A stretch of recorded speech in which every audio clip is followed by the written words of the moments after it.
Sister Fatima, tafaddal. Khulasatul kalam. Bali, yung diniscuss natin sa last po yung mga ambag ng mga economists. Nagkaroon ng mga weekly forum sa Paris, 1951. Ano na yun? Na-discuss ang monopoly. Karoon din ng mga Islamic conference sa Cairo, sa Al-Azhar, 1964. Pinag-usapan ng yaman sa Islam, ang riba, ang pamumuhunan. And in Makkah, sa Makaramati, doon nagkaroon ng First World Conference, 1976. Ito ay ang pinaka-big step sa world economy. Doon sa King Abdul Aziz Jeddah, maraming scholars ang nag-attend, mga economists. Ang Islamic economy ay yung diniscuss din ang zakat, financial, banking, cooperation ng Islamic na countries bilang independent sa kalakalan. Ang higit paglago ng kalakalan, nagkaroon ng Islamic Research Institution, mga institution na naitayo like noong 1977.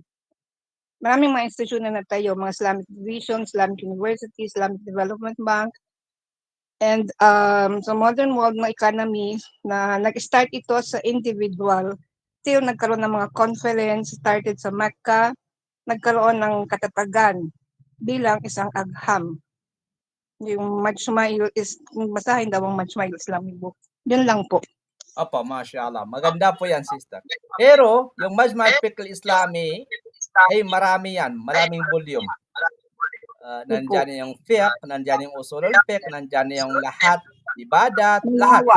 Opo. Opo. Malawak. Pero, may lang, specific for economics only. Yan po yung maraji natin. Opo, maraji. Reference. Okay. Mashallah, Mumtaz, Sister Fatima, Jazakillah khairan. Yung tanong natin kanina, bakit po napasama ang ekonomiya sa zakat? Dahil po inshallah makukuha natin yan sa next week or the day after next week. Dahil po isa po ang nakakalusyolusyon ng mushkilatul iktisadiyya, ang problema sa iktisad, sa economics ay ang zakat. Sister Fatima? Noong 2019. Nakakatulong. Okay. Sige. Nakakatulong din po sa economic stability tsaka sa sitwasyon ng mga tao ang zakat sa economy. Di ba po? Opo. Noong COVID-19, lahat po ay down na ang ekonomiya. Tama po ba?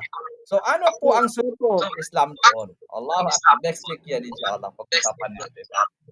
Okay? Syukran jazilan Sister Fatima wa kullukum syukran jazilan ni husni istimaikum wa barakallahu bikum sa inyong pakikinig at pag-aral ng ekonomiya dahil ang ekonomiya ay napakahalaga po sa ating mga Muslim. Barakallahu fikum.